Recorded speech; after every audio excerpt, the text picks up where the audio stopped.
Oke, baik. Assalamualaikum warahmatullahi wabarakatuh. Selamat siang, salam sejahtera untuk kita semua. Oke, perkenalkan saya Iksan Solihuddin dari LPP Agro Nusantara. Nah, pada kesempatan kali ini kita akan berdiskusi sepintas terkait dengan manajemen inovasi. Oke, kalau kita berbicara lebih lanjut terkait inovasi, inovasi merupakan salah satu cara untuk menuju kesuksesan. Nah, kita bisa lihat nih di sini. Kalau kita berbicara di tembok ini ya, sukses salah satunya karena inovasi, kerja keras, dan teamwork ya, dan masih banyak faktor lain untuk mencapai kesuksesan. Namun pada kesempatan kali ini kita akan berdiskusi satu saja terkait dengan manajemen inovasi.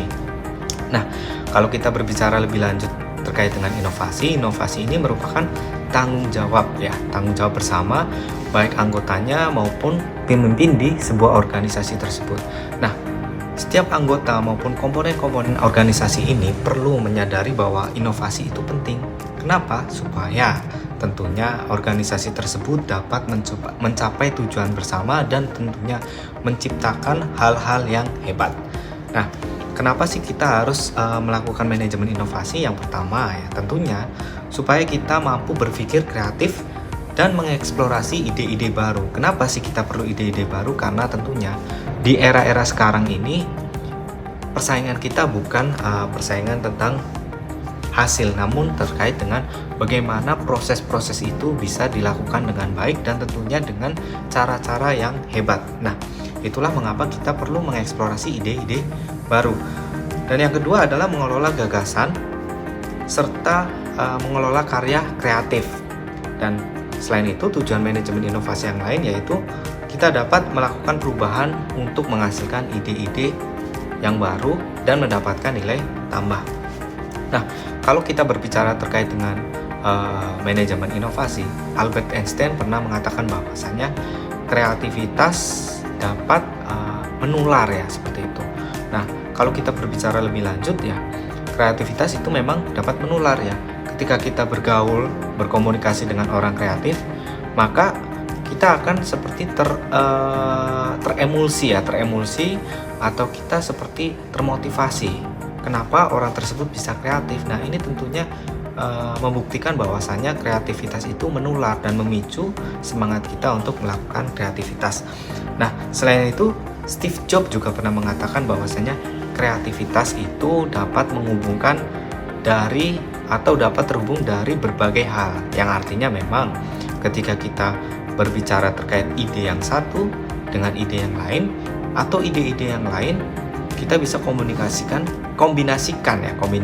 supaya nantinya kita bisa menghasilkan ide-ide yang lebih baik lagi ya. Lalu ketika kita berbicara terkait dengan inovasi ini sebenarnya bisa timbul karena adanya pengalaman ya.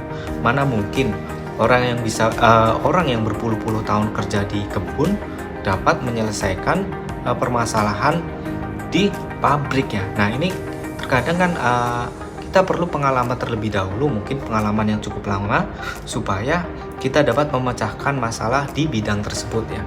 Tentunya ketika kita berbicara dengan pengalaman ya, tentunya kita hanya bisa memecahkan masalah, memberikan inovasi kalau kita menguasai bidang tersebut. Nah, tentunya kalau kita berbicara sebagai pemimpin ya, pemimpin ini wajib memberikan motivasi ya, tentunya motivasi kepada anggotanya supaya mereka ini bisalah termotivasi menciptakan ide-ide yang baru ya, ide-ide kreatif supaya dia dapat memberikan implementasi yang inovatif. Nah, tentunya kalau kita juga sebagai pemimpin, selain memotivasi, kita juga memberikan arahan, ilmu maupun pengalaman kepada anggota-anggota kita supaya mereka itu bisa mengeksplorasi ide-ide yang inovatif seperti itu. Nah, kalau kita berbicara lebih lanjut terkait dengan inovasi, sebenarnya inovasi ini tidak bisa kita lakukan secara instan ya. Tapi memang kita bisa melakukan inovasi ini melalui proses dan tahapan yang panjang. Dan tentunya membutuhkan usaha, effort, dan pemikiran-pemikiran yang kreatif ya, seperti itu ya. Kalau kita berbicara lebih lanjut, ada contoh orang yang memang memiliki cara berpikir kreatif sehingga menghasilkan ide-ide yang inovatif. Contohlah Thomas Alva Edison ya. Thomas Alva Edison itu salah seorang yang memberikan jasa kepada kita semua terkait dengan lampu ya. Thomas Alva Edison ini melakukan percobaan mungkin sampai 101 kali ya terkait dengan inovasi, sehingga dia bisa menghasilkan lampu yang kita nikmati saat ini ya. Tentunya proses yang Alva Edison lakukan itu merupakan proses yang cukup panjang, tidak bisa instan ya. Dan dari proses-proses tersebut, si Thomas Alva Edison ini mempunyai ilmu atau pengalaman dalam menciptakan sebuah lampu dari proses kegagalannya. Nah, inovasi ini memang dapat berasal dari proses kegagalan ya. Kegagalan ini tentunya harusnya dan tentunya bisa memotivasi kita supaya kita menghasilkan ide-ide yang lebih baik lagi. Nah, seorang leader ya, kita bicara seorang leader tentunya ya, kita juga harus mensupport ya.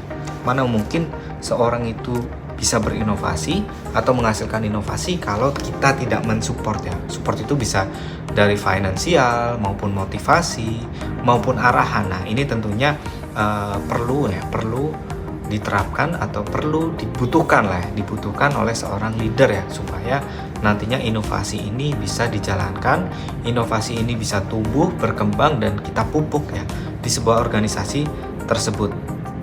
Nah, kadang-kadang ketika kita berbicara inovasi ya, inovasi ada kaitannya dengan ilmu pengetahuan. Kadang-kadang ilmu pengetahuan ini juga bisa menghambat sebuah inovasi ketika ilmu ini kita yakini bahwa ilmu ini merupakan ilmu yang benar ya.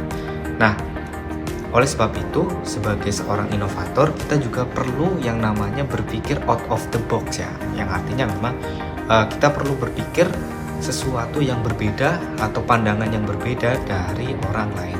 Nah, mungkin itu sedikit diskusi kita terkait dengan inovasi. Selebihnya mungkin di video selanjutnya kita akan menjelaskan lengkap terkait dengan inovasi. Oke, cukup sekian yang dapat kami sampaikan. Terima kasih. Assalamualaikum warahmatullahi wabarakatuh.